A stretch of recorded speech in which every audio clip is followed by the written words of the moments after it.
Well, where should I even start? I mean, Week 12 delivers some absolutely amazing performances, games filled with season-defining wins, upsets, and a heartbreak for an undefeated season that we're going to cover here on the Blue Bloods. We also were going to start out by apologizing. This was the worst ever pick six week in the history of the Blue Bloods between us. Both went 2-4. And the bad part is we didn't even win the same two games. That might be the most embarrassing thing I've ever had to say to you guys. So we're going to aim to rebound this weekend. Rivalry week is coming up. We're covering a bunch of games. Me and Brandon are going to go 20-0. I'm already putting it out there. We're going to make you guys proud. But guys, we're going to recap a loaded weekend of college football right here. So let's strap in and kick it off. So the first game we're going to cover, man, primetime matchup, 6:30 on ESPN 3, or the ESPN app, as some people call it. We had the number 21 Liberty Flames undefeated season ended, Brandon, by a blocked field goal by NC State, 15-14 win for the Wolfpack. Brandon, are you as upset as I am that Liberty did not pull this one off? Yeah, I'm pretty upset. I'm mostly upset because, kind of like you said in the intro, we did really bad on pick six, and this contributed to it because Liberty should have won this game. Liberty should have won this game. Liberty should have won this game. I'll keep saying it until the day I die. I mean, the winning quarterback, Brandon, had 154 yards and a pick. That's really tough. I hate that. I hate that stat line right now. The leading receiver for NC State, guys, had one catch for 55 yards. This is ridiculous. And look at Liberty. Look at Liberty on paper. Liberty on paper looks incredible. Or not incredible, but they look a lot better than NC State does. I mean, not really. I mean, they got outgained. They had 3 turnovers. They lost time of possession. They had less first downs. I mean, I don't think Liberty's played a worse game this entire year than they did, this year. I mean, for this game, Brandon, NC State had 14 penalties for 123 yards, and they still found a way to win this game. Yeah, I know. And, this is just kills me to say, and I'm going to get to something after I say it because I saw some horrible things on Twitter about this kid, and it just made me upset for him. But Malik Willis did not play a good game, Brandon. I mean, when you have a 35 QBR, that's tough. I mean, he did outplay Bailey Hockman on the other side, 13 QBR for the winning team, Brandon. So apparently NC State can win games with a 13 QBR quarterback. But Willis was inaccurate, Brandon. He didn't put up a lot of yards. He only had 172 yards passing, 44 yards on the ground, 2 touchdowns, but the 3 interceptions. Brandon, he came into the game with 1 turnover on the entire year.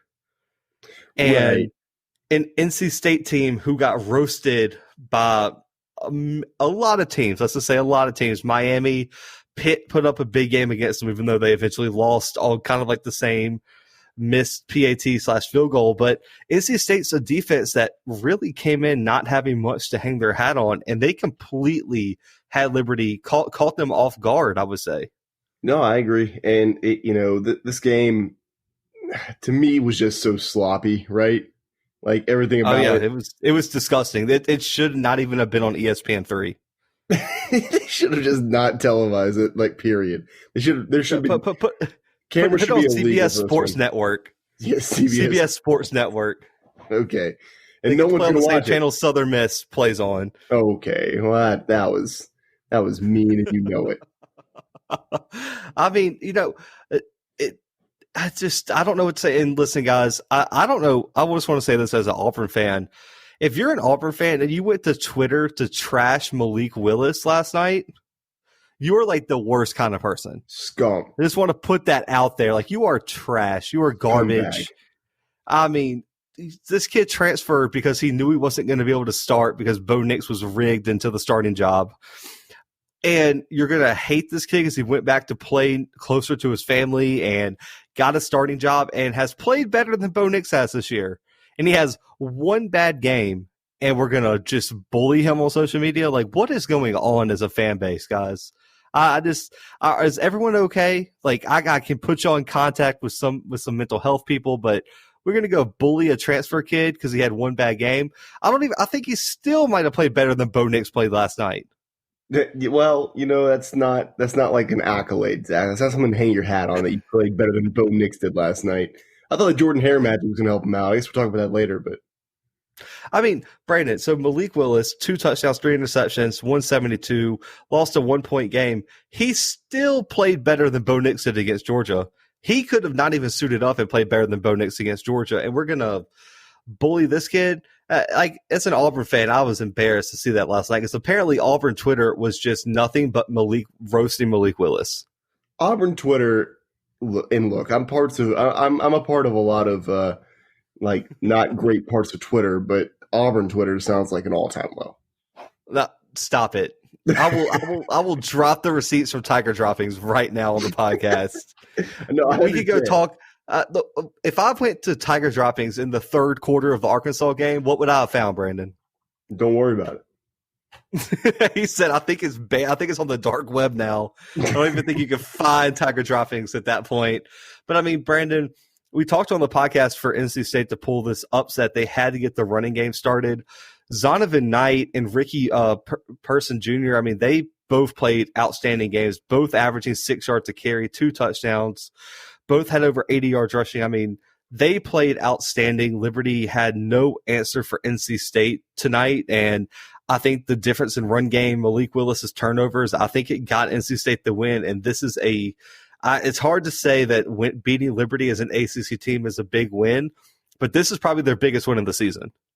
Yeah, no, it definitely is. I mean, against this ranked Liberty team, I mean, that's not a bad win for anybody, in my opinion.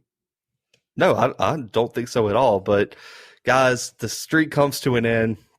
Liberty next week, Brandon, has to face UMass in a huge rebound game for the Flames, while NC State has a great chance to keep their winning streak alive. They go up against 1-win Syracuse next week in the Dome, Brandon. So NC State has a chance to make some noise here. They win that game, Brandon. They're sitting at 7-3. On the season. That's pretty good for NC State. But let's move on to a game that I'm sure Brandon does not want to talk about. It was one of Brandon's 4 losses. It was one of my wins. It is number 7 Cincinnati pulling the comeback win over UCF 36-33. Brandon, I'm so glad because when they jumped out 14-0 in like the first 3 minutes, I was like, oh, I'm for sure going to go have to buy a PS5 tonight. Yeah, no, they hardly even covered the over. I mean, I locked the over in at 60.5 points. I think it ended up being 65.5. They scored 66. Oh, 66. Yeah, I had 66 is what ESPN is saying right now, but it depends. I mean, it lines all over the place. I would have taken 66 or 69 before the game. Yeah. No, if the over-under would have been 69.5 before the game, I probably would have gone with the over still. Like, that's 10 extra points. But and I would have lost. This score really did surprise me. And, Zach, as much as I really wanted to, you have to believe me from the bottom of my heart, I wanted to call this Cincinnati defense elite.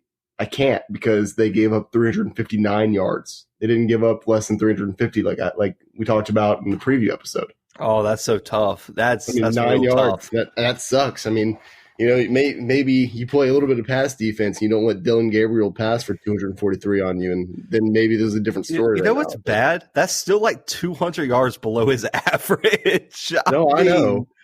I mean, Brandon, UCF falls to 5-3. This has to be the best 3-loss team in the country, right? Or one of them. I mean, they're good. This offense is elite. And their defense played really well early. Yeah. I mean, well, okay, first quarter early, and then things kind of got out of hand there. But, I really was impressed with UCF. I think they played really, really well. I think early in the game, Brent, I mean, they forced that turnover. I think it was a muff punt. The kid kind of got away with it, but he did it within the letter of the law. So he was falling. Well, if you slide and don't touch the dude, they just say that you got blocked into him. Well, when he slid, it made the guy jump. And when he jumped, the ball just went right underneath him and all that. And it was a great play by UCF. They cashed in early. When it was 14-3, Brandon, I was losing it. I was like, there's no way Cincinnati's going to win this game. I don't know if they're going to be able to. Once you down 14-3 to an offense like this, it's hard to have faith. Yeah. That you're going to be able to come back. It is. It absolutely is. Because, I mean, that if the Cincinnati defense didn't really step it up, at that point, this game could have gotten really ugly. And Zach might have been having to buy me a PS5. I mean, that's just how things go sometimes because this UCF offense can really, they can step it into gear when they need to. And, that 14 points early could have easily turned into at least 45 points in this game, right, Zach? Oh, 1,000%. And I loved Cincinnati's strategy. It's what I said they had to do. They play keep away, Brandon. Only 22 minutes of possession for UCF, almost 40 for Cincy. That's elite in my opinion. I mean, they put up almost 500 yards of total offense. Desmond Ridder, Brandon, as much as his horrible start kind of has plagued the perception of him, he's playing at an elite level right now. Right. No, he absolutely is. 4 total touchdowns. He had almost 400 yards of total offense by himself. Right. I was so impressed. I mean, he outplayed Dylan Gabriel in Orlando, and I think crazy. He outplayed him by a small amount, but he still outplayed him. I mean, he had a better completion percentage. He had more passing yards. He had no turnovers. He was better on the ground than Dylan Gabriel, which isn't really fair because Dylan Gabriel is not really like a scrambler like Ridder is. But I was impressed with the Cincinnati defense again, Brandon. Yeah, they might not have hit your criterion of holding them to under 350 total yards, but Derek Forrest picked off Dylan Gabriel. Dylan Gabriel, Brandon, had 3 more passes to complete to set the all-time record for the longest no interception streak in school history, and Derek Forrest picked him off disrespectfully in the red zone. I know it's that hurt. That hurt everyone who was on this train, and my condolences go out to the UCF family. That's what we are. Yeah, and Otis Anderson really, he was okay on the ground for UCF, but that's the thing about UCF, Brandon. You can never rely on the run game to really help them out down the stretch. Yeah, no, they were struggling. And when Dylan Gabriel is your second leading rusher with 30 yards, it's not a good look. I mean, you look on the other side, Jared Dokes had 97 yards rushing. And Brandon, in that fourth quarter, Jared Dokes is the reason Cincinnati pulled this close game out because it seemed like he could get 3 to 4 yards every single carry. And Cincinnati just churned that fourth quarter clock, and it was beautiful to watch. And you got to give it up to Cincinnati, I think, Brandon. I know they started out slow, but their fourth quarter drives were 5 minutes, 4 minutes. I mean, they possessed the ball for 9 of the 15 minutes in the fourth quarter. Right. In the close game. And that was the nail in the coffin for them. But are you going to say Cincinnati is an elite team now? Do you think they would have any chance to beat anybody else in the top 10? Well, the new top 10 or the old top 10? We'll go with the new top 10. Let me look at the new top 10 because I haven't looked at it yet. Let's see. Standings. Maybe. They I don't know. I think their best shot would probably be like a Texas A&M or Oregon for sure. Yeah, they could beat Oregon. I'll say it. And I think they could beat Miami. Yeah. And listen, I'm on this train. I know people are not on this train with me. You'll get on it eventually. They'd beat BYU. Right.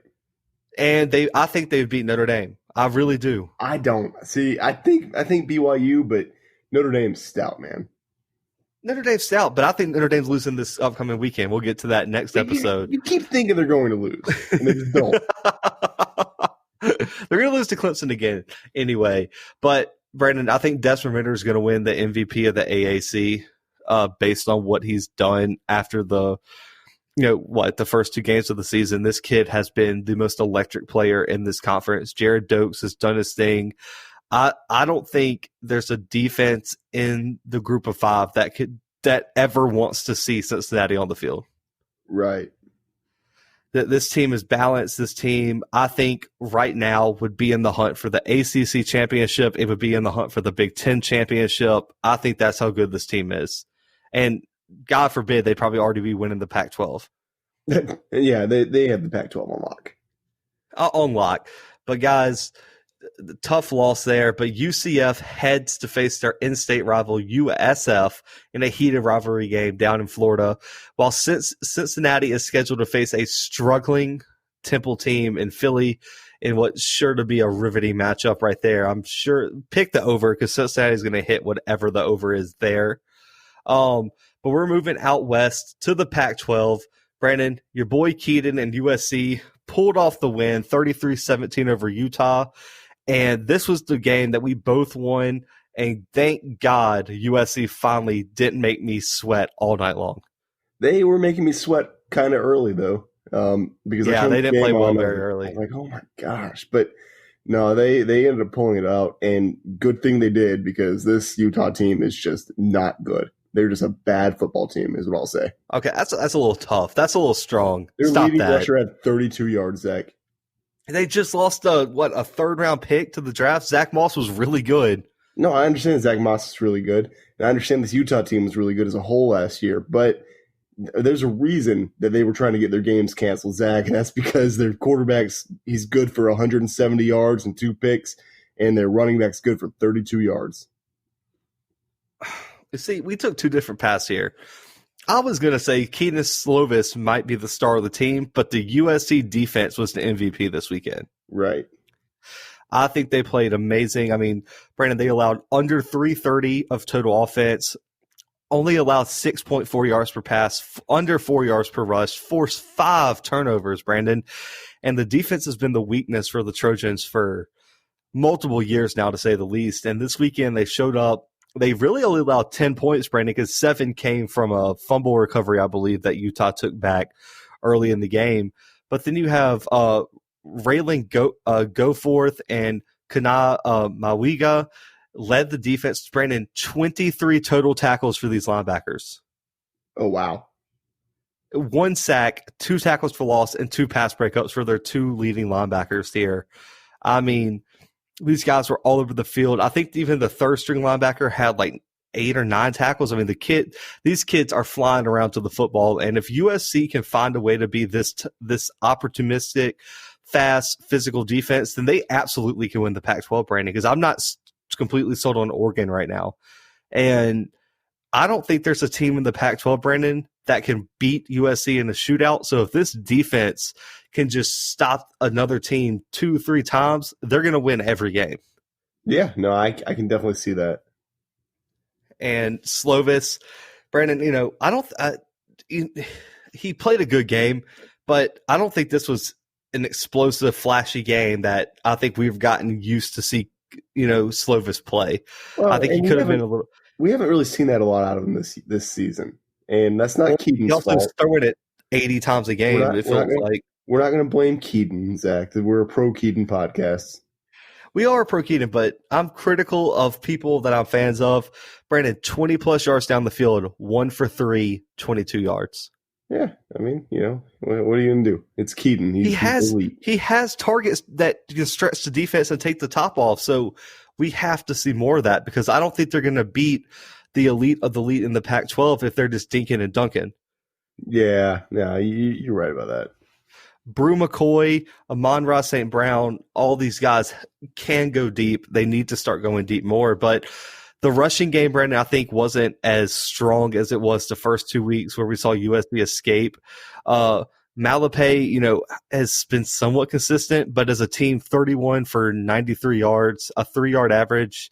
It's not great, especially when Utah is replacing countless starters on defense, Brandon. This should have been a game USC's offense could have clicked together and really put up some points. Right. And you wanted, and that's what I was getting at, when we first started this game. USC pulled this win out, and it was pretty convincing, but it could have been so much more convincing, especially against this broken Utah team. I mean, absolutely, especially after what Jake Bentley did on the other side. You kind of mentioned it. I mean, 171, a touchdown, 2 picks. Brandon, he graded out at a 39.1 by Pro Football Focus, which I think might still be too generous. Right. Well, do you know what his QBR was? Because, that could tie into the later segment. I'm not sure. I would think it was in the 50s, if I'm not mistaken. I gotcha. That's tough though. 50 is a little tough, but Brandon, his downfield passing was worse than Keaton's. I mean, it's going to have to improve. Brandon, 1 for 6, 25 yards and 2 interceptions. Right, and I get it. Downfield passing. This is his first start, but come on. He started a whole year at South Carolina, though. Well, yeah, but it's his first start here. So are you really going to give South Carolina a lot of credit for what they're doing, Zach? No. South Carolina lost to Missouri this weekend and still doesn't have a coach. So thank you. We'll let that be what it is. But I mean, Brandon, this offense is built to take shots. They use the run and then they set up the deep ball and they expect their quarterback to go make plays like that. And if he can't make these deep passes, this offense is going to be way too one-dimensional to beat absolutely anybody worth a damn. Yeah. I mean, way to put it, but yeah. I mean, and Zach Moss is replacement and has to step up eventually. I mean, they had a by-committee approach. Ty Jordan and Jordan Wilmore seem to be kind of the two leading candidates for that job. But as a team, they did rush for over 100 yards, but the 4 yards per carry and consistently not being able to move the chains is a little concerning. And listen, I'm trying not to be too critical, Brandon, because an RB1 was going to have to emerge, but you also got to think of how much time and practice and training that the Utes and other teams have lost due to COVID. Plus, Utah had a bunch of cancellations and COVID issues anyway. Yeah, I like that you said that you're not trying to be too critical. That's kind of like saying no offense before you say something really offensive. Zach's being really critical right now, guys. I'm not. I didn't pick them to win. I don't even remember my score prediction off the top of my head, but I mean, I feel like it wasn't too off from what we got this weekend. I mean, it was 33-17, right? That's the final score here, and my prediction was 34-13, USC. Okay. Well, I mean, pretty good. Props. But I just think Utah has a long way to go. I think next year is the year they're really looking forward to. I think this is great to get some of these young guys some reps, some in-season work, I would say. But right now, I think Utah is just kind of going through the motions right now, Brandon. I don't expect them to win any of the big games in the Pac-12 this year. Right. No, it's going to be a tough season for Utah. It's going to be bad. But listen, they lost a lot of talent guys, but Kyle Whittingham is an amazing coach. They're traveling to Tempe to face Arizona State next weekend. Tempe? Yeah. It's Tempe. Okay. We're calling it Tempe. I don't like Tempe. That's disgusting. USC, on the other hand, Brandon's pumped about this. They moved to 3-0. They should be 1-2, but they're 3-0. They look to continue their quest for a Pac-12 title against Colorado next week, Brandon, who's also undefeated and has looked real strong this season. So that's going to be a big game. I would have never guessed that they were still undefeated. Yes, they are 2-0.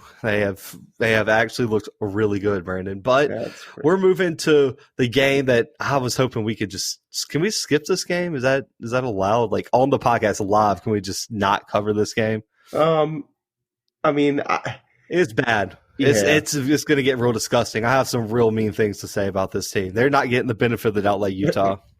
Okay. All right, we got Bedlam. It was absolute carnage in Norman this weekend, guys. 41-13, Oklahoma win over number 14 Oklahoma State. And this game almost was just a boat race of 100-0. I mean, Brandon, it was what? 6 minutes into like the first quarter and it's 21-0. Yeah. Because I didn't start watching this game when it was first on. So I turned it on a little bit later and I saw the score and I was like, oh my, this is bad. This is exactly the opposite of what I thought was going to happen. I don't know. I hate this. The Big 12 is just eating themselves alive. I mean, guys, Oklahoma comes out, scores. 3 plays, -4 yards. Oklahoma State punts. Oklahoma goes down and scores in another 6 plays.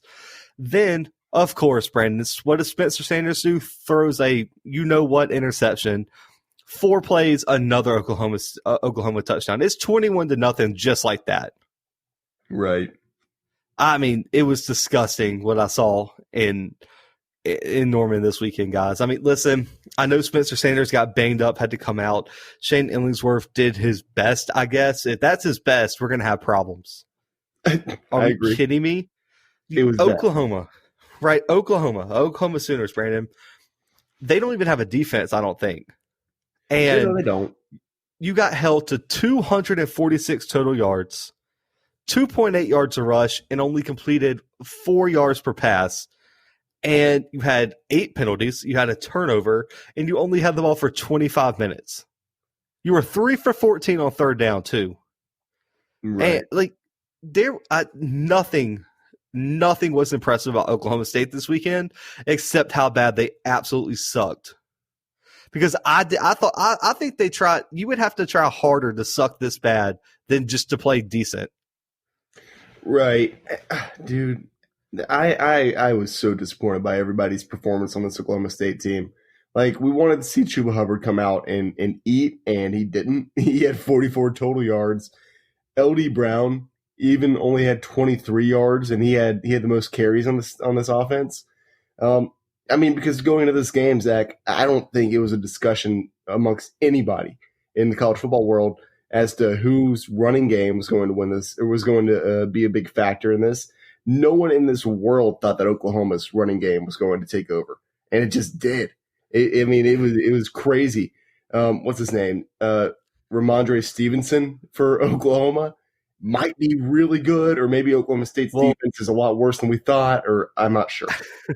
Well, you also got to remember Stevenson was suspended for the first, I think 6 games of the season or something like that. So this was really his coming out party, and the kid balled out. I mean, that's all you can say. I mean, the kid balled out. He outplayed Chuba Hubbard. He outplayed LD Brown. And then on the other side, you had Spencer Sanders, who played almost a perfect game, Brandon. Right. Honestly, I mean, 17 for 24, 301, 4 touchdowns, no turnovers. His QBR was a 97. Yeah, I cannot wait to learn how that's calculated. It's coming. But listen, I mean, Spencer Sanders, Brandon, 10 for 19, 97 yards, a pick, a whopping 19 QBR. Shane Illingsworth, Brandon, 5. Just one hand on 21 attempts. That's tough. That's really tough. Are you gotta be kidding me? I mean, you got to do something better than that. This is you had a whole reality show this offseason. You can't be the star of a reality show then come out and do this. Not on my podcast.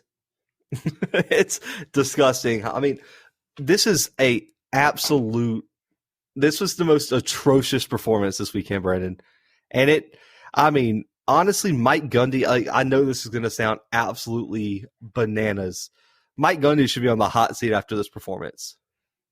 He needs, maybe not just based on this performance alone, but based on his history with Oklahoma. I mean, this is they haven't beaten Oklahoma since 2014. Yeah, and they've only beat them twice.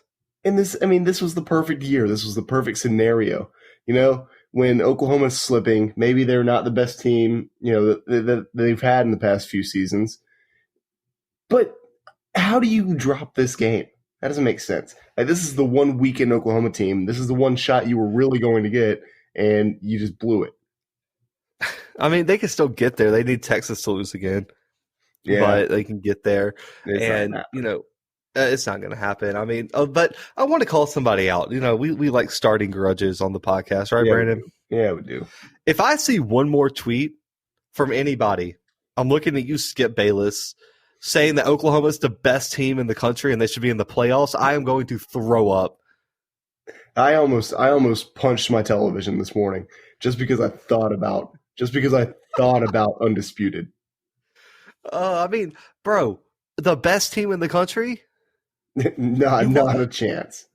You got boat raced by Kansas State, who lost 45-0 this weekend to Iowa State, who also beat you. That's tough. Are you kidding me? It's a very difficult situation that we're dealing with. Listen, nobody, not a single player on Oklahoma's team. They might tell you, but you can look in their eyes, and I promise you, deep down in your soul, none of them want to see Clemson or Alabama or Florida. Dude, Cincinnati would beat Oklahoma by double digits. I don't know about double digits, but they'd for sure beat them. I mean, Clemson and Alabama, Notre Dame.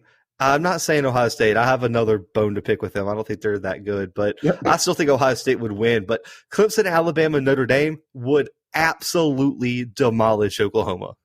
Yeah, no, they would. It would be disgusting what they would do. I mean, Alabama just beat Kentucky 63-3 this weekend. I would bet Alabama would have a chance to put up 63 points on Oklahoma this year. And I would bet Spencer Rattler throws no less than 3 interceptions against that defense. Right. It would be. So can we please stop saying Oklahoma is the best team in the country? I don't even think they're the best team in their conference, Brandon. Iowa State looks absolutely dangerous right now. Right. Yeah. I agree. I mean, 45-0 over K-State this weekend. That was abuse. I almost called the police. No, I mean, the announcer said that. The announcer said that they should have a running clock because this was going to get out of hand. That's tough. I mean, it was like imagine being them. It was 35-0 at halftime. I mean, and this is a K-State team that you had problems with. Like, ease up. I need to reel this in. But the one last thing I want to address, Brandon, I mean, Ronnie Perkins, 2 sacks. I mean, Nick Bonito, 1.5 sacks. They got to whichever quarterback was in the game at the time, 4 sacks. But Oklahoma, I know you said you didn't watch till later. They came out with such intensity, man. Right. I mean, they were bullying Oklahoma State. I mean, one dude, I think it was one of the linebackers on the defense, like pancake Chuba Hubbard and just threw an elbow at him, dude, and was just like punching him in the face consistently and looked at the ref and just shrugged. Like, they did not care. They came out there and said, we are going to physically hurt you. And they literally were bullying Oklahoma State from the game. I mean, Oklahoma State looked scared last night. And if there's one thing I'm going to praise Oklahoma for, it is the intensity and physicality they played with last night. Because I have never seen an Oklahoma team play that mean, that physical in a game, and I absolutely love the mentality. Yeah, no, you're right. I mean, from what I saw, they looked very physical. They were dominating. Obviously, when I turned it on, every play, somebody had something to say, dude. I mean, every single play, there was a finger in Spencer Sanders' face. There's a finger in Chuba Hubbard's face. They were like, "You can't do anything. We are better than you." We are better than you. I mean, yeah. I mean, that mentality. I know, yeah, absolutely. And Lincoln Riley, you had them ready to play. I salute you guys on this. This was the best Oklahoma performance I've seen all year. Over Texas, over anything. This game was a statement win for Oklahoma, and I think they're on the course to get back to face Iowa State, in the Big 12 championship. But what a game, guys. Oklahoma has a tough test next week, Brandon. They have to travel to West Virginia to face the best defense in the Big 12. That's going to be an absolute barn burner out there. And then Oklahoma State, they have to face an upset-minded Texas Tech team back home in Stillwater. So look out for that game. But, Brandon, we end this show with the Big Ten and the chaos that just was the weekend, and I know you're going to be upset about this game. This game is probably one that you wish we could skip. Your boy Graham Mertz had a rough weekend. It was bad. Okay, it was really bad. I don't know what to say. I can't keep fighting these battles for you, Graham. I mean, look, I've been on the Graham Mertz train since the very beginning, but yeah, he had a pretty bad showing, I would say. Yeah, guys, number 10 Wisconsin goes down. Northwestern wins this game 17-7. And Brandon, I think we have a new favorite in the Big Ten West, and it is the Northwestern Wildcats. Which is crazy. I mean, that's absolutely insane. It's really not. Did you know they were in the Big Ten Championship in 2018? So this will be their second Big Ten West win or division win in 3 years. I was actually not aware of that. Yes, they went and played Ohio State or whatever and got murdered. But yeah, so Northwestern is on track to win it for the second time in 3 years, Brandon. So that's pretty stout. So this team's been here, done that. Right. That's crazy. Man, you could have given me. Northwestern doesn't ever strike me as a good team. That's my problem. They sneak up on you with that purple, bro. That purple is just like it blends in with the dark, and you're just like, whoa, where did they come from? Whoa, hold on.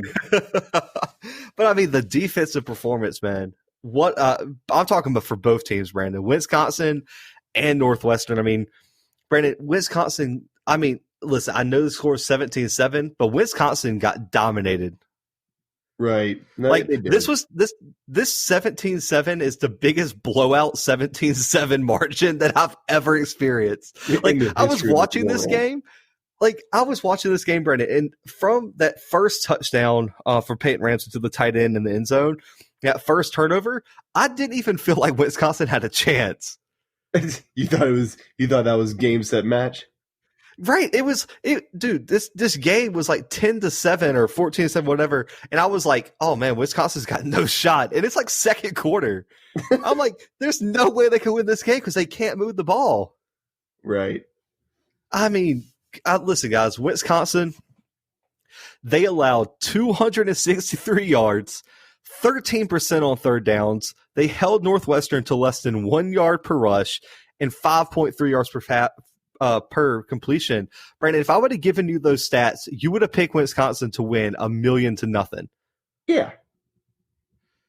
And they lost by double digits and scored 7 points. Yeah. No, Zach, this game is making me sadder and sadder the longer this goes on.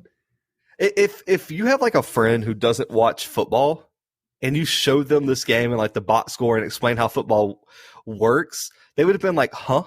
First of all, if you have a friend that doesn't watch football, just get rid of them. Maybe listen, I have a lot up here actually because apparently football's not a thing in Kansas. So these people up here, I'm not going to say anything. I have people up here that would be real hurt by that. But Northwestern, Brandon, on the flip side, they allowed 366 total yards, but it kind of came in like jump time, and like Wisconsin was real great getting up the field until they turned it over. They only allowed 18% on third down, 3.4 yards per rush, 5.5, through the air. But the difference, Brandon, I think you knew this. Anyone who watched this game knew this. 5 turnovers from the Badgers compared to the 1 for the Wildcats. And 4 of those 5 came from Graham Mertz. Dude, and honestly, that 1 turnover for Northwestern, if they hadn't have had that, they would have. I mean, this game would have been out of reach early. Oh yeah, it would have been a wrap because they were driving. Well, no, they were on the goal line. He fumbled into the end zone. That's tough. That's a real tough look. Yeah, that's got to be the worst turnover of all time. Like that I can't think of a more demoralizing. Okay. No. And I can't think of a more demoralizing. Yeah, you can. It was right after that giant pass, and they called a touchdown initially. They reviewed it. He was down the half-yard line. They ran the ball straight up the middle. He fumbles into the end zone. Like, that's tough. That is tough. I almost say there's not a more demoralizing one, but the Tennessee turnover where he throws it to the end zone is a 100-yard pick six. That's a bad smoke Monday. What a name! I wish I had a more creative mind to name my son something like that. That is legit. But Brandon, Graham Mertz, I think you could say played the worst game of his career. I think that might even be an understatement. I mean, this kid. And you know what's fun about that? What's funny about that, rather, is that, I think it was in the first quarter of this game, they were talking about how Jack Cohen, he had his surgery in October, and they were talking about how he might be back before the end of the season. And I was like, why would you pull Graham Mertz? And then immediately after I had that thought, Graham Mertz gets strip sacked. I was like, well, that's why. Maybe Jack Cohen should go in for a little while. Sorry, Graham. I mean, Brandon, 54% of his passes completed, 230 through the air, 1 touchdown, 3 costly interceptions, plus that strip sack. I mean, he had a 44 QBR, Brandon, which was the lowest of his career at Wisconsin. And under pressure, this is a place, this is a spot where Mertz has excelled, Brandon. He was so good under pressure all the time. 16% completion percentage for 15 yards and a pick. Right. When they got pressure on him. That's atrocious. That's a 29 grade for Pro Football Focus. Look, I also don't understand the grade by Pro Football. Is that just like some guy like it's a test he's grading them? So listen, I almost applied to that when I was like an undergrad, and like they have like a whole group of people. I mean, I think they have multiple people grade each player on like different scales, and then they like walk them through it, and they have like pro evaluators go through the grades. Like it's a whole process. I don't know how they get these done so fast. Wow. Okay. So that's why I take Pro Football Focus way more to heart than anything else. That's why QBR is BS. Personally.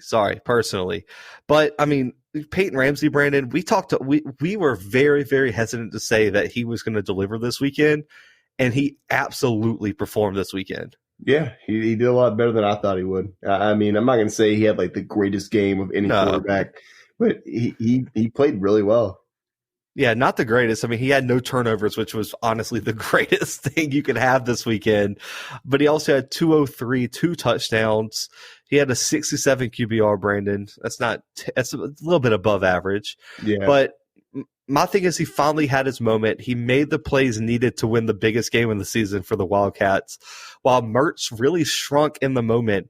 And now they're going to need a miracle to win this division because Northwestern, I believe, if I read it right, does not play a team with a winning record the rest of the year.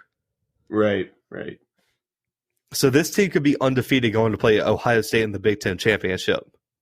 They definitely could be, and that's going to be, man, that might be a much better game than we thought because, like you said about Ohio State, man. Yeah. I mean, the one thing I do want to say is the Wisconsin rushing game did show up again. And there's one player in particular that really stuck out to me, and that's Jalen Berger. Jalen Berger, what a name. Right? He's a true freshman. He seems to really have surpassed Nakia Watson as the leading running back on this team, Brandon. 15 carries, 93 yards rushing, over 6 yards per carry against a stout Northwestern defense. He needed to find the end zone, but the true freshman didn't get much help. And then you look on the other side of the ball, Northwestern rushed 23 times for 24 yards, Brandon. Wow. Okay. And they still won the game. That's insane. And you look at the time of possession, Brandon. I mean, Wisconsin, 37 minutes of possession to Northwestern's 22. Don't talk to me about time of possession. LSU had like 42 minutes of possession, still won on a blocked field goal. That's fair enough. I mean, but the reason I mentioned time of possession, Brandon, is not for Wisconsin or anything. I mean, I just want to give a shout out to Northwestern's strength and conditioning program because that defense did not break down during the game. Agreed. I mean, almost 40 minutes against a physical Wisconsin team, and you didn't show up. You didn't show any weakness, any let up. I mean, and this is after an all-season, Brandon, with no spring or summer training. Right. This team, they prepared for this moment, and I think that just shows what Pat Fitzgerald is doing out here in Northwestern because that is amazing. No, it absolutely is, and Northwestern looks great. I mean, in this battle of two defenses, I would say. I mean, Northwestern looks incredible. Absolutely. And listen, Northwestern and the Fighting Reese Davises made a huge statement this weekend. That is amazing that someone at ESPN tried to insult Reese Davis like that, and then they went out and did that. Right. And in case you don't know what we're talking about, I believe, was it Jesse Palmer on ESPN? I think who said it. And he said that Northwestern's he called them the Fighting Reese Davises because they had no athleticism. And after the game, right? That's an insult not only to Northwestern but also Reese Davis. Like, who's like one of your coworkers, bro? Like, that's so disrespectful. I mean, anyway, that's that. But Pat Fitzgerald after the game was like, "Hey, that's not bad for some Fighting Reese Davises, huh?" And I was like, the disrespect is real. I needed that. I like the chip on your shoulder, but Wisconsin moves on to face Minnesota, Brandon, and to try to rebound, face a really Minnesota team who we're going to get to in just a little bit because I had some questions for you, Brandon, some storylines I had to ask you about. But Northwestern, they're going to move on to take on a really Michigan State team as to fighting Reese Davis is in their quest for their undefeated season. But let's get to the game of the week here, Brandon. Indiana, their comeback bid came up a little bit short, a 42-35 win for the Buckeyes. The game of the week occurred at 11 a.m. on Fox, which still pisses me off, but I think we got a lot of answers this weekend, Brandon. What did this game show you? This game showed me that I think I want to play for Tom Allen. I'm pretty sure I do. He's the GOAT of coaches. The GOAT of coaches. Like last year we had Coach O. This year it's all Tom Allen, I would say. I want to play for Tom Allen. I'd run through a brick wall for that man. Bro, his speech after the game, I was ready. I was whatever he asked me to do, I would have done it at a drop of a hat last night when that speech to his team after the game came out. Oh, I'm telling you, like I don't know. I'm serious. I haven't used any of my eligibility in college. I still have 4 years left, I guess. I might re-enroll at Indiana. And we'll see what happens. But play long snapper, dude. Fastest long snapper in the city of Mobile. Yeah. But Brandon, I posted this on Twitter, and I saw a lot of polls, and I want to get your take on this. Who was the best quarterback on the field this weekend? Not Justin Fields. I don't know. Michael Penix Jr. outplayed him. Yeah, he did. All game. 5 touchdowns, 500 yards passing. All until that last drive where he was just tossing bounce passes to his receivers. He looked incredible. But he had no help. That's the thing. Like that running game, Jesus Christ. Right, yeah. No, you're right. But still, I mean, you got to – and I get it. Like that's got to be the most intimidating situation in the history of the world, playing Ohio State in Columbus, and you have a game tying drive at hand. That's what's at stake. And then, I mean, I get it. If I were out there playing quarterback, I'd probably just take the sack, on all 4 downs. I mean, he was at least getting the ball out of his hands. I mean, he was trying. I get it. But I don't think you can Brandon, this game was 35-7 in the third quarter. Right. And he led this team all the way back. I mean, 495 touchdowns, only 1 turnover. Yeah, he completed 53% of his passes, but he started out real rough early. But then, it kind of went on early until the last. It kind of went better and better until the last drive. He got an 82 PFF grade. But Brandon, under pressure, his completion percentage went up. He had over 300 yards when Ohio State got pressure, 11 yards per completion and no turnovers. He threw for 303 and 2 touchdowns under pressure. Right. Just elite. And, I talked about Graham Mertz, but Brandon, I think this was the worst game of Justin Fields' career at Ohio State. I can see that, yeah. I mean, he threw for 300, but he had 2 touchdowns, 3 interceptions. He had a rushing touchdown, 2. He graded out at a 64 by Pro Football Focus. He was dynamic at times. I get it. But the same things that I've said, that Brandon has said, that other people we've had on the show have said, this is why he's not on Trevor Lawrence's level. Right. And don't get me wrong. Don't get us wrong here. He's still a good quarterback. You still got to take him early in this draft. But, yeah, I don't know. He definitely the talk about him being a Heisman favorite and him being the number 1 pick should stop. Stop disrespecting every other quarterback right now. Because I don't know if I want to say this on the show. I'll just hold on to it. I'll wait. I'll wait. No, I'm good. I was just going to say I think Zach Wilson is a better quarterback than Justin Fields at the next level. But that's tough. Okay, I don't know. Under pressure, Brandon. 0 for 7 with 2 interceptions for Fields. Right. That's bad. That's still tough, man. You got it. That is terrible. Man. That garbage, everything. And I want to get to this, Brandon. It's this the moment everyone's been waiting on. As soon as I mentioned it earlier, everyone's just like, I'm going to fast forward to find it. ESPN, Brandon, gave Fields an 80.6 QBR. Okay. Penix Jr. got a 77. That seems unfair. That leads us to the question, guys. How is QBR calculated? So instead of having a back and forth where me and Brandon question ourselves again and again, we've had that episode 9 times. I went and found the information. Brandon, 6 different things go into calculating a QBR. Hit me with them. So first are the number of QB action plays, which are measured in expected points added per play. So a slant is worth less than like a deep pass that, it's just basic expected points added. If you're not taking risks, then the points added are not very high. These are adjusted for the difficulty. This includes what down it is, the yardage to gain, location on the field, and what the defense does. So if it's an all-out blitz, that EPA is weighted higher than a play where the defense plays zone coverage. Okay. Completions are only worth the typical or average number of yards after catch based on the type and depth of the pass. So the QB does not get all the credit for the wide receiver making someone miss.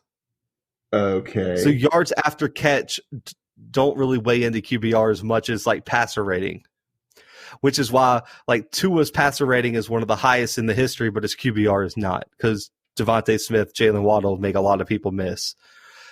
Garbage time is also de-weighted. So if the game's out of hand, so if you're down 35-0, those stats count less than if the game's 0-0 or tied or something like that. Opponent adjustments are also included, which means the higher ranked the defense is, the more talented, the better your QBR will be for your stats. Which that should favor Penix Jr., but that's a whole other thing.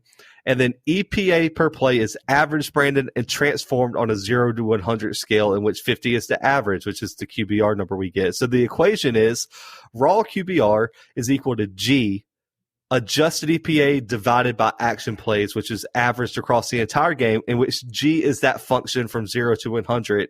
And then raw QBR is then adjusted for opponent strength, and that is the QBR that we get at the end. Okay, so here's what I'm going to say about that. Don't put math in my football. I don't want any more math in football. I don't need algebra in it. I don't even know what you just said, Zach. I checked out after like 10 seconds.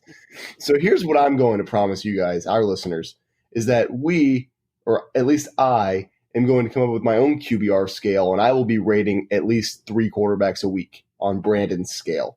And maybe it'll catch on, maybe it won't. But I'm not dealing with QBR anymore. I don't understand that. And I'm not telling anybody how I calculate my QBRs, or my Brandon's, the B QBRs, but I'm bringing it to you guys next weekend. So get ready. That's your Thanksgiving gift. So now do you see why I use Pro Football Focus so much? I get it. No, I that's appreciate trash. It. Okay, fair. That's absolute garbage. But I mean, Brandon, really and truly, the rushing attack is the real difference in the game. Master Teague and the Buckeyes just absolutely rushed the ball so much better. Teague had 162 touchdowns. The entire team for the Buckeyes over 6 yards per carry, over 300 yards rushing. All the yards came from Teague, Fields, and Sermon, who all averaged over 5 yards per carry. In Indiana, nothing on the ground, which is why Penix had to throw the ball so damn much. Samson James was the leading rusher with 10 yards. Brandon, 8 came on 1 run. And as a team, 16 attempts for -1 yard. That's not good. That's very bad. That's tough, right? That's bad. I mean, listen, but Brandon, I think my takeaway for the weekend is Indiana proved they weren't overrated. They proved that they're one of the best teams in the country, and they were for real. Yeah. No, they did. Personally. And I'm glad, they only dropped 2 spots in this week's rankings. They dropped from 9 to 11. Good. They probably shouldn't have even dropped that far. I had them at 11 in my rankings. I only released my top 10, but they were 11 in mine. Where'd and you the only last reason week? 10. See, you dropped in 1 spot. That's better. And I thought about keeping them at 10, but the only reason I didn't is because I put Northwestern at 10. Okay. Yeah. So I got to put the undefeated. I have Cincinnati at 5 and BYU at 6. Okay. So I think that weighs way more. Like I have Cincinnati and BYU over Florida and Texas A&M. Right. So I think undefeated matters. If Northwestern keeps winning, they're going to keep going up. That's just how I feel. I think Indiana will be back in the top 10 very soon if they keep winning. So I'm not worried about them. But Brandon, Ohio State escaped. I got to give them credit for the win. But I see some major problems that have to be fixed and corrected before they can realistically compete for a natty. Yeah, no, you're right. There's definitely issues there. And I feel like this is sort of the thing that Ohio State goes through, year after year in a way. Like they start out kind of slow, and then by the time it's time for the playoffs, like they've been speeding up. They're playing a lot better. And so I think that's probably something that we should expect again. 1,000%. But the Hoosiers, they're going to move on to face a sneaky Maryland team that is looking for an upset, while the Ohio State faces an overmatched Illinois team this next weekend. But Brandon, I'm going to end the show off with just a few storylines of stuff that everyone was talking about on social media. So I want to start Friday night, Brandon. Okay. Purdue, Minnesota. And the absolute robbery that occurred in this game. Okay. And the return of your boy, Rondale Moore. And he looked great.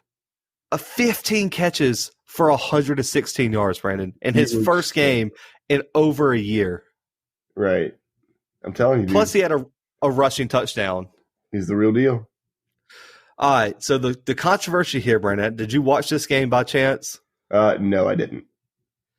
Okay. There was a call where the Minnesota defender intercepted the ball, but the Purdue player took it out of his hand before he hit the ground. Okay. They called it incomplete. What? Because they said no one had possession of the ball, even though the Purdue dude snatched it from his hand. But when he hit the ground, he was still pulling the ball away when they hit the ground. So they said since the Minnesota dude was partly out of bounds, that it was an incomplete pass. That seems, I don't know about that. I don't like that at all. And then, it gets worse. It gets so much worse. On the last drive, Brandon, the tight end runs a corner route. And when he comes out of his break, the defender grabs his hand. The defender shakes him off. They called offensive pass interference on the winning touchdown pass. Stop that. It was a disgrace. And I need to know, how do we fix the ref problem in college football? Because we've seen repeated mess ups in the SEC. But do you have a way we can fix this referee problem that keeps costing these dudes these games? Yeah, clean house and hire Twitter people who say that they could do their job better. That's my suggestion. Oh, I like that. But could you imagine having like YouTube stars and like Twitter stars being the referees? Not even Twitter stars. I want who do I want? I want like Arizona State Joey to go, like, what I'm talking about, like the guy who has Arizona State's record in his Twitter handle. I want him out there, bro. Let's just start. Every single like social media like football account should be it. Like, just take like the biggest college football accounts that post all the college football news, and they have to be the refs. Shout out LSU Dan. I want him to be a ref. Could you imagine LSU Dan, dude? He would. I don't know. Maybe I don't know. he would have a good time. I would have a good time watching it. So yeah, I would love that.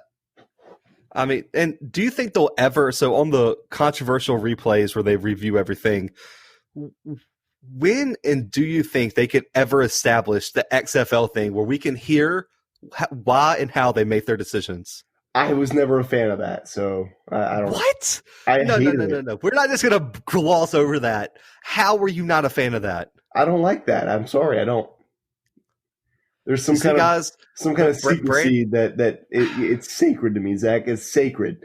You can't just go changing my football up. You can't do that. Brandon is one of those dudes who supports like the Illuminati. Like, he's like one of those weird dudes who's like, I love the secrecy. Like, I don't want to know any of the secrets of the world.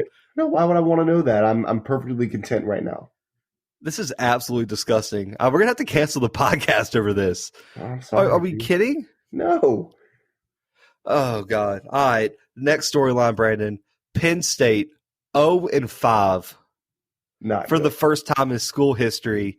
What is going on with Penn State? And I cannot believe I'm about to ask you this, Brandon. I am like shaking. Is James Franklin on the hot seat? You know what's funny is that I texted that to Zach last weekend, and Zach's like, no. I think he is. I think he has to be. You start out with the worst record in school history. How are you not on the hot seat? It's not even been close, Brandon. I mean, so they lost to Nebraska by 7, and they lost to Indiana by 1. Every other game, they've gotten blown out. That includes Maryland. And they got blown out by Iowa this weekend, who is 3-2. Yeah, it wasn't even in Ames, was it? No, it was at home. It was in Happy Valley. That's tough. See, because the Children's Hospital wasn't even there to work its magic. Do you think they get a win this year, Brandon? They play Michigan on the road next week. They might win that game. Well, oh wait, on the road, Big House? No. On the road, in the Big House. Then they travel to Rutgers on the 5th on the road. Buttgers, man, they almost won last night, but they are still Buttgers. We'll get to that. Ease it up. We'll get to that. Me and Charlie are still venting about that. And then their final game is Michigan State. I don't think any of those are guaranteed. No, yeah, I can see that. And just to make it worse, Brandon, they're the only team in the Big Ten that doesn't have a win. Oh, that's really tough. That's Nebraska, that is difficult. Illinois, that is difficult. Rutgers. Yeah, yep. They all have wins, and Penn State is 0-5. So James Franklin, according to Brandon, on the hot seat. I don't necessarily agree with him, but it's tough, Brandon. It's tough. But the other storyline, has Kyle Trask sealed up the Heisman race, Brandon, after another cancellation for Trevor Lawrence? Zach Wilson got taken out in the first quarter. Mac Jones didn't look spectacular against Kentucky. Justin Fields throws 3 interceptions. Is Kyle Trask pulling away from the Heisman race? And in case you didn't know, Brandon, he has officially set the record for SEC touchdowns in this many games. He's thrown for over 2,500 yards, 31 touchdowns, and only 3 interceptions. Yeah, no, he's got it. I think he's got it in the bag. I think it's pretty easy. And if you're saying he doesn't, then you're an Alabama fan who thinks Mac Jones deserves it, and you're just wrong. You're just 100% wrong. Mac Jones doesn't deserve the Heisman. Yes, he's very I agree. good. He's very good. And you know what? If Kyle Pitts wasn't hurt, for as long as he was, then maybe there's the argument that Kyle Trask is just working with the weapons that he has, but he doesn't have Kyle Pitts anymore. And which wide receiver on Florida's team are you trusting with the ball without Kyle Trask? I mean, they've obviously got weapons, but I don't think that they have anything near the level what Alabama has. And I think that Kyle Trask, I mean, if you put him head to head, even with their current weapons, I think he still outplays Mac Jones week in, week out. That December, because I think the way Georgia's been looking has not been great. But that's our next storyline, Brandon. Your boy finally got his shot. Okay. JT Daniels gets his first start last night against Mississippi State. Georgia squeaks out the 31-24 wins. This is a double-parted question. Were you impressed with Daniels? And what in the world is happening in Georgia right now? I have no idea what's happening in Georgia, Zach. It doesn't seem real. But yeah, I mean, I was impressed with JT Daniels. I mean, how could you not be? He only had 10 incompletions. He went 28 for 38, 400 yards passing, and 4 touchdowns. This Georgia offense looks better than they've looked in weeks. So yeah, I'm definitely impressed. I mean, and it's not like he had any run support. Their leading rusher had 21 yards, Zach, against Mississippi State. Right. And so who was missing 18 scholarship players. Right. That's difficult. That's hard if you're Zamir White. That's hard to cope with. But yeah, JT Daniels, I mean, 400 yards and 4 touchdowns is 400 yards and 4 touchdowns. Yeah, I get it. Mississippi State, but yeah, I don't understand how he hasn't been playing. Because I don't know. We've talked about it over and over. I'm not gonna touch that again. But he should have been playing from the start. Kirby Smart hot seat for making that horrible decision. No, I don't know about that. And the last thing about this one, Brandon, before we move on, I mean, I saw some people on Twitter last night, and some experts even say, like on multiple platforms, that if JT Daniels starts the Alabama and Florida game, Georgia wins those games. And I don't think that's true. Yeah. You know, I think they might have beaten Florida. That one seems a little bit more believable because they were winning that game. But Alabama put it on that defense. That's a little tough to think that they're going to – JT Daniels is going to go in Bryant Denny and throw for 400 yards and pull off that win. he wouldn't have. I mean, like you said, I think Florida's a little bit more believable just because they jumped out of that lead, and maybe they could have kept that lead. But no, I honestly don't think they would have won either game. Ah, man. And we got two last ones here. First, Brandon, game of the year, 3 overtimes. Michigan pulls out the 48-42 win over Rutgers. When are you going to give Buttgers any respect? And so I know Michigan won. I feel like the way they had to win put Jim Harbaugh even more on the hot seat than if he would have just lost that game. It did. 3 overtimes against Buttgers is tough.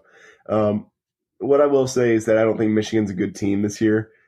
But Buttgers has really exceeded my expectations for them.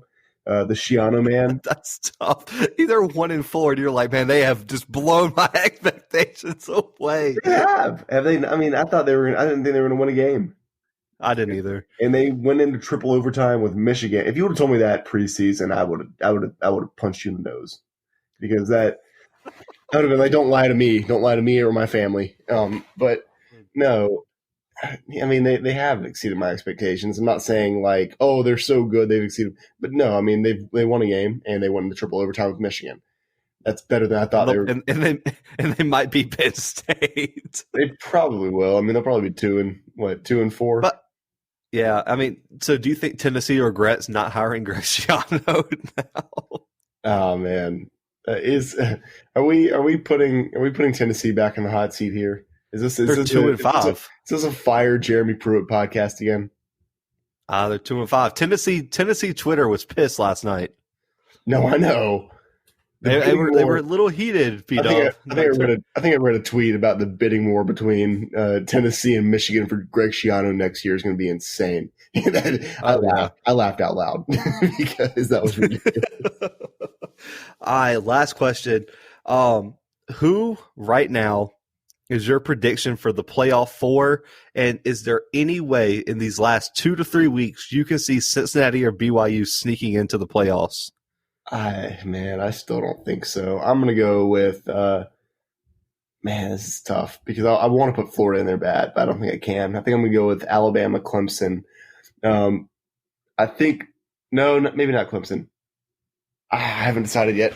Well, probably Clemson. Alabama, Clemson, because I think they end up beating Notre Dame. I think it's tough to boot Notre Dame out of there, but they might squeak out at like 5. Big 12's not getting anybody in. Pac-12's probably not getting anybody in. So we might see BYU or Cincinnati sneak in. Have you seen the latest All-State Playoff Predictor from ESPN? I have not. Alabama. If the season ended right now, Alabama's at 100%. Notre Dame's at 92%. Ohio State 78%. Cincinnati 60% to get in right now. Okay. Northwestern 51%. And then everybody else is under 10. Clemson has a 1% shot as of right now. Well, yeah, if the season ended right now, because they have that loss to Notre Dame. Yeah, they're 5. USC has better odds than Clemson, which is a little disrespectful because I can see Clemson sneaking in with 1 loss over USC coming from 20th all the way to 4. Jesus Christ, what a jump. I mean, but Cincinnati has a good so Brandon, if I had to give mine right now, I think Alabama is going to get in because I don't think Auburn nor I forgot who they canceled, LSU. I don't think Auburn or LSU is going to have a shot to beat them, especially Auburn having to go to Bryant Denny. We know what Bo Nix is on the road. And LSU probably isn't going to beat Alabama. I don't even think you think that, even in your deepest of LSU hearts. They have a shot. They have a shot, okay. I think Ohio State gets in. I don't think there's a team that's going to beat Ohio State in the Big Ten. Do I think they're going to make any noise in the playoffs? Probably not. I think Clemson gets in. They're going to be healthy. They're going to beat Notre Dame. I have Notre Dame slipping up again. We'll get to that next episode. So I don't think Notre Dame gets in. I actually really, Brandon, this is going to, I know, I think they could lose to LSU or Auburn, but if A&M wins out, they're going to be in the playoffs. You think so?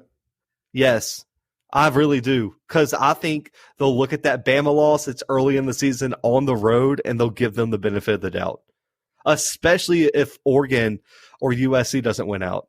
I don't want that at all. I really don't. I don't want Texas A&M in a playoff. They're not a winning football program. I don't think they've ever won a national championship, and that's the way it should be.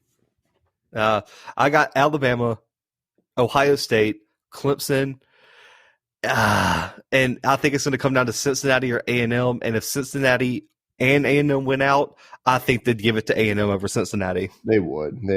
They've got something against the group of five. But if A&M loses, I don't think there's a way you keep Cincinnati out. No, well, unless Cincinnati drops a game here or there. Yeah, they have a tough game against Tulsa. And Brandon, should we break the news here? There's a report. It's not confirmed. Don't hold me on it. But there's a report that BYU and Cincinnati are in talks to schedule a game this season to end the season. I think Cincinnati's open date is the 5th. If I'm not, it's the 5th, and BYU also has an open date on the 5th. And they're talking about maybe scheduling a game. And if Cincinnati or BYU wins that game, I don't think you can keep the winner of that game out. That would, and especially Cincinnati, that would give them 6 wins over teams that were ranked in the top 25. Right. That would definitely be an interesting situation. That has to be a neutral site game, right? I can't see one team being like, yeah, I'll travel. That's basically what they're trying to do right there. That is the group of 5 championship game is what they're trying to create. Facts, 1,000%. But guys, that is our unconventional storyline segment. We wanted to cover some big storylines. We're going to start doing that at the end of the show. We're going to shorten up Pick Six a little bit, give you guys way more diverse content. So make sure to tune in later this week. We have big announcements coming this week about Rivalry Week. We are covering a lot of games. There's a lot of good ones, so stay tuned for that. Pick Six, we're going to recover. Me and Brandon have talked about it. We've developed a new strategy. We're coming back strong. But guys, Instagram @_Bluebloods, Twitter @_Bluebloods, Facebook @TheBluebloodsPod, our website, thebluebloodspod.com. Had a little brain fart there. Yeah, something like that. Find us everywhere. YouTube, the Blue Bloods CFB podcast. You guys have been killing the YouTube game. Like most of our listeners are on YouTube now, so we appreciate that. Shout out to all of y'all. Guys, we'll be back. Tell your friends, family, girlfriends. Man, Thanksgiving is this week. Hand out cards with our stuff written on it. I don't care. Tell your grandma to listen, even if it's while she's watching Judge Judy. I don't even know if that's still on, but tell her to put it all in the background. We appreciate all y'all listening. But for right now, we out.